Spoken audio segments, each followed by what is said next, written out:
그리스도, 나의 주인 되신 예수 그리스도, 그분만이 중요하다고 이야기하는 것입니다. 여러분 6절 말씀에 이렇게 이야기합니다. 너희도 그들 중에 있어 예수 그리스도의 것으로 부르심을 입은 자니라. 나는 바울도 아니고 나는 베드로도 아니고 나는 하나님의 부름이 없으니까 나는 하나님의 종이 아니다 그럴지 모르겠습니다만은 오늘 보면 6절에 이야기하는 게 무엇입니까? 너희도 그들 중에 있어. 너희라고 하는 것은 그 로마 교회의 평범한 성도들을 이야기하는 거예요. 로마 교회의 평범한 성도들을 이야기할 뿐만 아니라 오늘 이 말씀을 읽는 저와 여러분을 이야기하고 있는 것입니다. 그런데 우리들도 하나님의 종이라는 거예요. 예수 그리스도의 것으로 된 종이라고 이야기하고 있는 것입니다. 우리가 예수 그리스도의 것으로 부름받았다고 성경은 분명하게 이야기합니다. 하나님이 나를 부르신 것은, 하나님이 오늘 나를 하나님의 자녀 되게 하신 것은 하나님의 종으로 나를 부르셨다고 바울은 이야기하고 있는 것입니다. 그런데 여러분, 나는 예수 그리스도의 것이다, 그렇게 이야기합니다. 여러분, 나의 정체성, 그것은요, 나는 예수 그리스도의 것이다. 주님이 나를 사셨다는 말이에요. 주님이 내 죄값을 치르시고 나를 사셨다는 말입니다. 여러분, 그것이 예수 그리스도의 것이 되었다는 말이에요. 주인이 나를 샀어요. 그래서 여러분, 나는 내 것이 아니에요. 내 몸도 내 것이 아닙니다. 나를 사신 예수 그리스도의 것이라고 성경은 우리에게 분명하게 말씀하고 있는 것입니다. 그럼에도 불구하고 여러분, 우리는 얼마나 내가 내 주인 노릇을 합니까?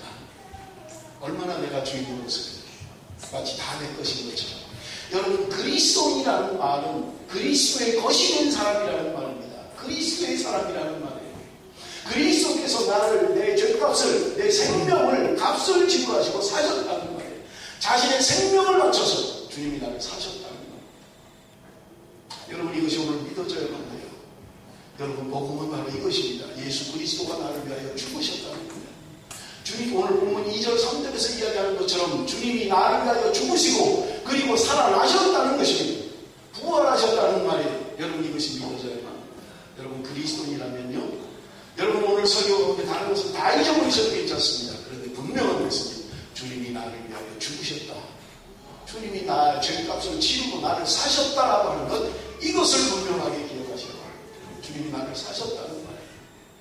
그래서 내가 이제는 내 것이 아니라 주님의 것이 되었다는 말입니다. 내가 주님의 것이에요. 그런데 여러분, 많은 그리스도인들이요, 예수를 믿는다고 하면서도 얼마나 자기 주장을 많이 합니까? 내 것처럼 합니다. 여러분, 내 것은 내 게 아니에요. 하나님의 것입니다. 주님의 것입니다. 주님이 값을 지르고 나를 사신 거예요. 그래서 여러분, 저와 여러분 주님의 것이라고 말씀하고 있는 것입니다. 여러분, 어떻게 할 수 있습니까? 우리 삶 가운데 알 수 있어요. 내가 종인지 주인인지를 여러분 내 삶 가운데 알 수 있다는 말입니다. 나는 어떻게 살고 있습니까? 그리스도의 종으로 살고 있습니까? 아니면 내가 주인 노릇하며 살고 있습니까? 여러분, 내가 내 주인으로 살고 있다면 나는 아직도 그리스도의 것이 아니라는 겁니다. 내가 그리스도의 사람이라면, 내가 그리스도인이라면, 주님께서 피로 나를 감추고 사신 것을 믿는다라고 고백한다면, 여러분, 우리 안에 내 주장은 없어야 돼요. 나를 사신 그분을 위해서 살아야 되고, 그분 때문에 살아야 되고, 그분을 위하여 살아야 되는 것이 우리의 삶인 것입니다. 여러분, 오늘 다른 말씀 다 잊어버려도 괜찮습니다. 여러분, 이것만 확실히 돼야 돼요. 예수 그리스도가 나를 위하여 죽으셨다. 예수님이 나의 주인이시다. 우리가 고백하잖아요. 예수님은 나의 구주십니다. 주님께서는 나의 구주입니다. 예수님이 나의 주인이라는 말이에요. 그렇게 수없이 고백하면서도 우리의 삶의 현장 속에는 실제적으로 주님이 내 주인 되지 못하고 내가 나의 주인이 되어서 살아가는 것이 얼마나 많습니까? 한 번도 내가 주님의 종이 되본 적이 없고 주님의 것이 되본 적이 없잖아요. 무엇을 결정할 때도 주님이 원하는 결정을 하는 것이 아니라 나를 위한 결정을 하고 내 가족을 위한 결정을 하잖아요. 내가 직업을 선택하든 학과를 선택하든 내가 무엇을 하든 주님이 원하는 것이 무엇인지 물어야 되는데, 주인이라고 고백하면서도 주님께서 전혀 내 삶의 주인 되지 못한 삶을 살아가고 있잖아요. 여러분, 그렇다면 어떻게 우리가 그리스도인이라고 이야기할 수 있습니까? 여러분, 많은 사람들이 그리스도인이라고 이야기합니다. 예수를 믿는다고 이야기합니다. 여러분, 적어도 내가 예수를 좀 믿는 주님이 내 안에 살아 역사하셔야 됩니다. 주님이 주인 되도록 나를 내려놓아야 됩니다.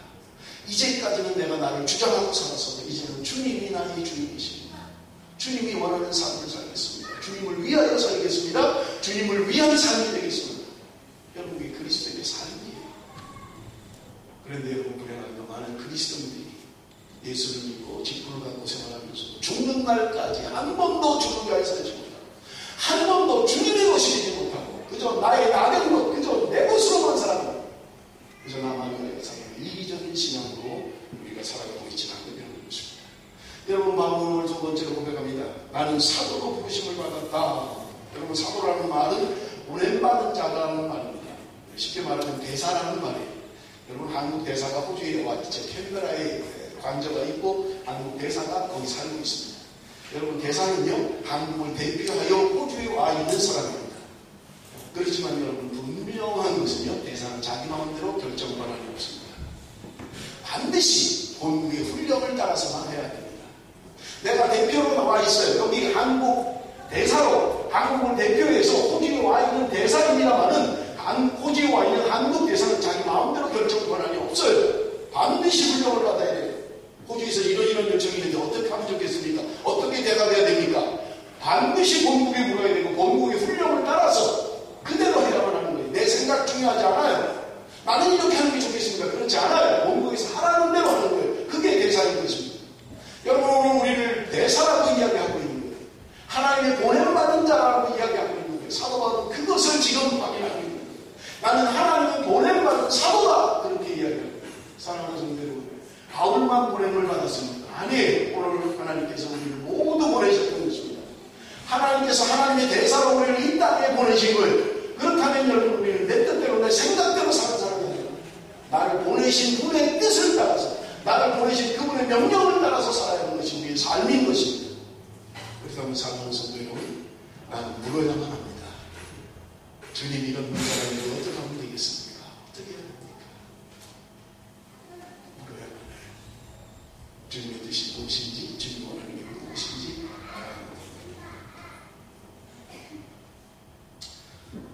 여러분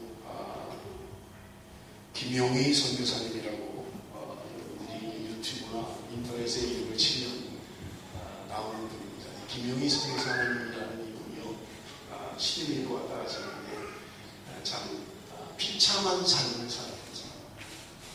아버지가 술집을 경영하는 사람이었어요.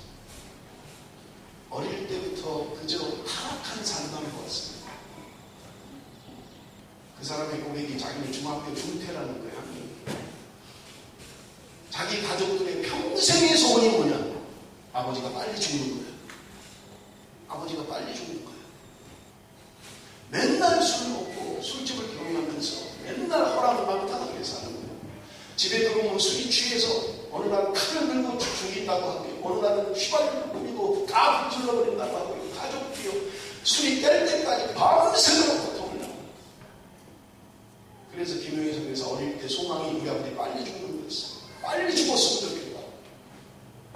중학교 2학년 때 자기 아버지가 죽고 비명 행사했다고. 자기 아버지가 죽으면 자기가 할 줄 알았어요. 자기 아버지가 죽으면 행복할 줄 알았어요. 자기 아버지가 죽고 나면 잘 될 줄 알았어요. 자기 아버지가 아무것도 남기는 게 없는 완전히 길거리를 내몰리고 주민등록증이 없는 사람들이 사는 곳에 살아요. 주민등록증도 없는 사람들이 모여 사는 곳. 먹을 게 없고 학교를 다닐 수가 없었다. 중학교 2학년 때 학교를 그만두고 산업전선에 내몰릴 수밖에 없었다. 자기는 버림받은 인생이라고 생각했다는 거예요. 나 같은 인생은 없다라고 생각했다는 거예요. 누군가 부를 사람도 없고 누군가 도와줄 사람도 없고 그가 청년 때 자학증을 그렇게 아버지가 돈 쓸 때는 많은 친척들, 많은 사람들이 곁에 있었는데 아버지가 죽고 나니까 아무도 찾아주는 사람이 없었다. 중학교 2학년 때 청년이 될 때까지 자기는 누구를 부를 수도 없고 누구의 도움을 받을 수도 없고 자기 인생은 버려진 인생이었고 자살할 조건이 너무너무 많았다는 거지. 살아서 뭐하나 이런 인생을 살아서 뭐하나. 이분이 설교하면서 가장 많이 얘기하는 게 모태신앙이에요. 모태신앙. 똑바로 하라. 당신들은 불을 이름을 알고 있지 않았느냐. 의식적이든 신학적이든 뭐 어쨌든 하나님이라는 이름을 들어보기라도 했지 않았느냐. 나는 하나님의 이름을 들어보지 못해. 버려진 인생을 왔습니다. 하나님께서 오늘날 설교를 부르셨어요. 그때 가서 설교를 들었는데 별것도 아닌 설교였는데 오늘 저와 같은 설교였겠지. 주님이 여러분을 위해서 죽으셨습니다라는 소리를 처음으로 들었다. 나같이 버려진 인생을, 아무 쓸모없는 인생을 위해서 누군가가 나를 위해서 죽었다는 일이 도대체가 믿어지지 않는다. 어떻게 나 같은 걸 위해서 죽을 수 있나? 아무도 나를 찾아주지 않는데, 아무도 도울 사람이 없는데, 도와달라고 할 사람이 없는데, 그때부터 그는 무너지기 시작하고 그 인생은 새로워지기 시작합니다. 1997년에 순회 전도단이라는 것을 만들어 전 세계를 다니면서 복음을 전합니다. 여러분 기회가 되시면 여러분 유튜브나 인터넷에 김용의라고 치면 그들의 설교가 나옵니다. 그가 어떻게 살아가는지 컨테이너 박스에 살면서 복음, 오직 복음을 위해서 그런 이야기합니다. 복음이면 충분합니다. 복음이면 충분합니다. 예수가 다냐? 예수가 다다! 예수가 오직 산다! 그렇게 살기를 소원합니다. 전 세계를 돌아다니면서 복음을 전하는 김용의 선교사. 지금도 살아있고 지금도 우리 곁에 역사하는 하나님의 부르심. 예수 그리스도가 나를 위해서 죽었다는 게 내 삶의 실제가 된 사람. 여러분 우리는 그토록 오래 믿었는데 왜 예수가 나를 위해서 죽었다는 게 그렇게 믿어지지 않습니까? 여러분 오늘 이 시간 오늘 이 예배 가운데 다 잊어버려도 괜찮아요. 하나만 좀 붙잡으세요. 예수 그리스도가 나를 위하여 죽었다는 걸 붙잡아야 합니다. 여러분 그것이 믿어진다는 거예요. 주님이 나를 위해서 죽으셨다는 게 믿어진다는 거예요. 이제까지로 살아온 우리의 삶은 좀 달라져야 될 것입니다. 누군가 나를 위해서 죽었다는데 누군가 나를 구원했다는데 여러분 그것이 그냥 될 일입니다. 여러분 적어도 내 삶의 실제가 되고 내 삶의 사실이 된다면 여러분 우리는 그냥 그렇게 살 수 없을 것입니다. 여러분 주님의 사랑이 주님의 은혜가 우리를 그렇게 내버려두지 않아요. 예수를 믿을수록 점점 약해지는 신앙, 예수를 믿으면 믿을수록 점점 약해지는 신앙. 여러분 정상적인 신앙이 아니에요. 처음 믿을 때는 열심히 하는데 집사되고 장로되면 점점 더 나빠지는 신앙. 여러분 그것은 정상적인 신앙이 아니라고요. 처음 믿을 때보다 더 강렬해지고 더 주님을 사랑하게 되는 것이 우리의 신앙의 정상적인 그리스도인의 삶이죠. 내가 주님을 처음 만났을 때는 너무너무 좋았고 너무너무 뜨거웠는데 신앙생활 하면 할수록 쉬워진다면 여러분은 잘못 신앙생활을 하게 되는 것입니다. 여러분 주님은 점점 좋아져야 되고요. 주님의 사랑이 점점 미쳐야 되고요.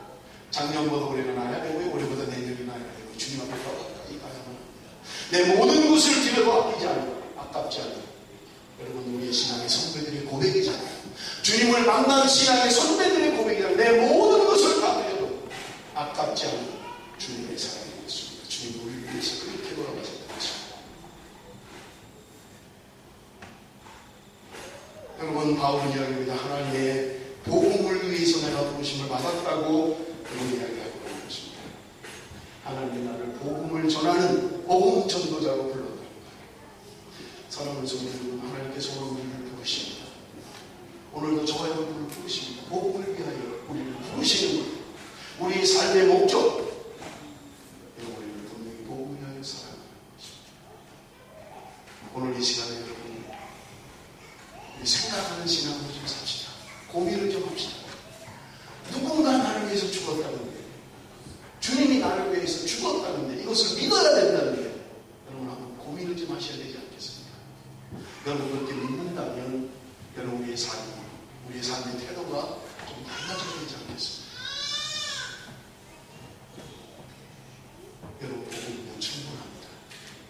복음이면 충분해요. 여러분 그런데 왜 우리의 삶이 그것이 와닿지 않는 걸까요? 왜 와닿지 않는 걸까요? 여러분 자유를 모르는 사람은요 자유가 귀한 것을 잘 모릅니다.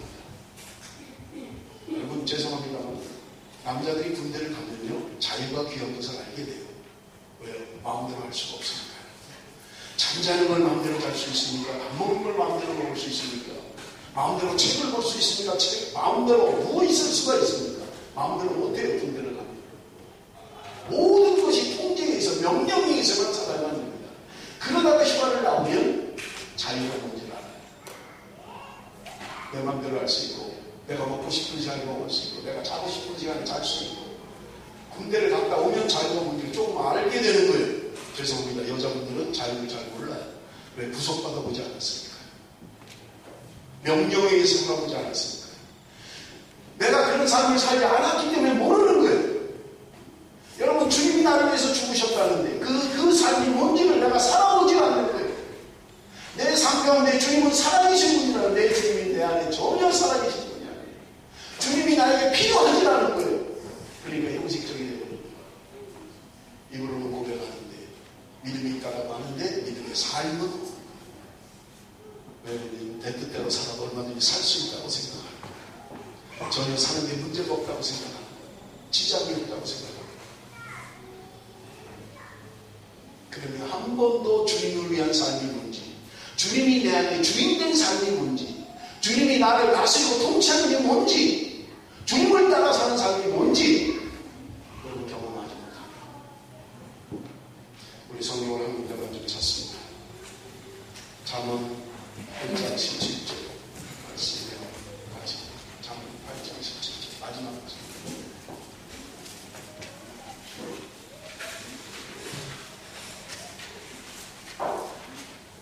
없어요?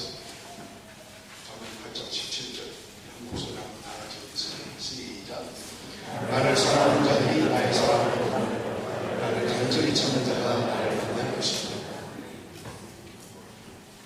여러분, 예수 믿으시고 그분이 나의 삶을 십자가 내지 못하고 있습니까? 하나님을 살아 계시다고 고백하면서 느껴지지는 않습니까? 여러분, 성경은 우리에게 분명한 답을 주고 있습니다. 하나님을 사랑하면 하나님을 사랑하는 자들이 사랑을 입을 것이다. 하나님을 간절히 찾는 자가 만날 것이라고 성경은 우리에게 분명히. 그렇다면 여러분, 하나님이 내 삶에 실제로 느껴지지 않습니다라고만 이야기할 것이 아니라 여러분, 내 삶 가운데 한번 간절히 찾아야 된다는 거예요. 하나님을 간절히 찾으면 하나님은 반드시 우리를 만나주신다고 이야기하고 있는 거예요. 제 얘기가 아니잖아요. 성경이 말씀하고 있잖아요. 그렇다면 여러분, 나는 하나님을 만난 경험이 없습니다. 나는 주님을 체험한 경험이 없습니다. 그래서 나는 십자가 되지 못합니다 라고 한다면 여러분, 우리 인생 가운데 한 번 정도는 간절히 찾아와야 될 거 아니에요. 한 번 생각할 수 있지 않아요. 많은 사람들이 예수 그리스도를 만났다고 하는데, 많은 사람들이 예수 그리스도를 위하여 산다는데 왜 저들은 그렇게 사는지, 무엇 때문에 그렇게 사는지. 그렇다면 여러분, 나도 하나님을 좀 만나야 되지 않겠습니까? 내가 하나님을 만나기 위해서 여러분, 성경은 우리에게 분명한 지침을 줍니다. 간절히 찾으십시오. 하나님을 간절히 찾으십시오. 금식을 하면서라도 찾으십시오. 잠을 안 자는 사람도 찾으십시오. 하나님이 실제가 되기를 원합니다. 하나님이 살아있다고 사람들이 이야기하는데 그 하나님이 나도 좀 만났으면 좋겠습니다. 그 하나님을 나도 좀 체험했으면 좋겠습니다. 한 번 내 인생 가운데 한 번은 간절히 인생을 걸어야 될 거 아니에요. 그래야 하나님을 만날 거 아닙니까? 그래야 하나님을 만난 자의 삶을 살 수 있지 않겠습니까? 그래야 나도 하나님은 살아계십니다. 내 삶 가운데 살아계신 분이라고 고백할 수 있지 않겠습니까? 언제까지 그냥 그렇게 말하는 다니겠습니까? 언제까지 그냥 몸뚱이만 와서 왔다 갔다 하겠냐는 거예요. 내가 살아계신 하나님이라고 이야기하는 그 하나님을 만나야 되지 않겠습니까? 성경은 이야기합니다. 간절히 찾으라는 거예요. 내가 하나님을 사랑하는 말이에요. 그러면 사랑을 입게 될 것이고 찾으면 만나게 될 것이라고 이야기하고 있는 것입니다. 사랑하는 성도 여러분, 하나님께서 2014년이라는 우리의 시간을 새롭게 주셨습니다. 하나님, 우리에게 주신 시간들이 모두 다 영원하지 않습니다. 여러분, 아무리 바빠도 아무리 시간이 없어도 하나님을 대면해야 되지 않겠습니까? 잠을 못 자고 밥을 먹지 못한다고 해요. 인도의 성자인 썬다스이라고 하는 사람, 그는 많은 사람들이 살아계신 하나님이라고 합니다. 나도 그 하나님을 좀 만나고 있겠습니다. 자기 생명을 걸었습니다. 하나님,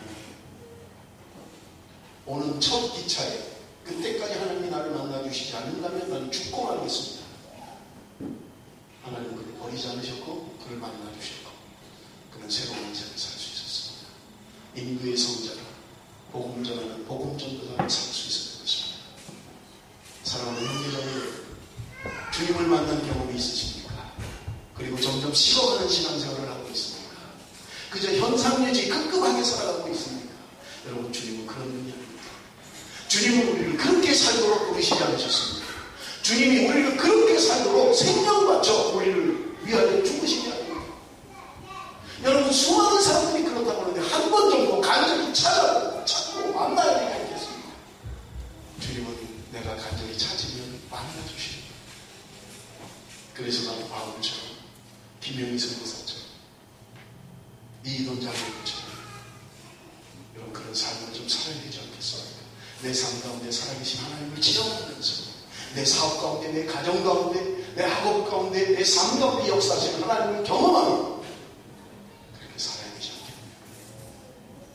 사랑하는 성도 여러분, 우리 2014년에 하나님이 새로운 하늘을 주셨는데 하나님을 만납시다.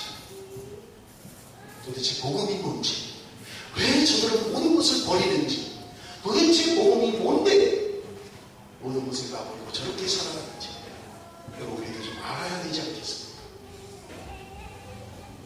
복음 때문에 살아가는, 주님이 나를 위하여 죽으셨다는 것이 실제가 되고 내 삶 가운데 사실이 되고 그것이 나를 움직여버려, 복음이 나를 움직여버려. 하나님의 사랑, 복음의 사랑, 그렇게 되시기를 주님의 이름으로 축원합니다. 기도하겠습니다. 나를 사랑하는 자들이 나의 사랑을 이루고 나를 간절히 찾는 자가 나를 만날 것이라고 말씀하신 아버지 하나님, 나도 하나님의 사랑을 잊기를 원합니다. 나도 하나님을 만나기를 원합니다. 우리 안에 간절한 마음이 있게 하여 주옵소서. 또 한 해를 주셨는데 또 그럭저럭 살아가지 않게 하여 주옵소서. 그냥 작년처럼 또 한 해도 그렇게 시간을 구성하지 않도록 아버지 하나님, 2014년에 주님을 만나게 하여 주옵소서. 하나님의 사랑으로 온전히 거듭나게 하여 주옵소서. 복음으로 살아가는 사람이 되게 하여 주옵소서. 예수님의 이름으로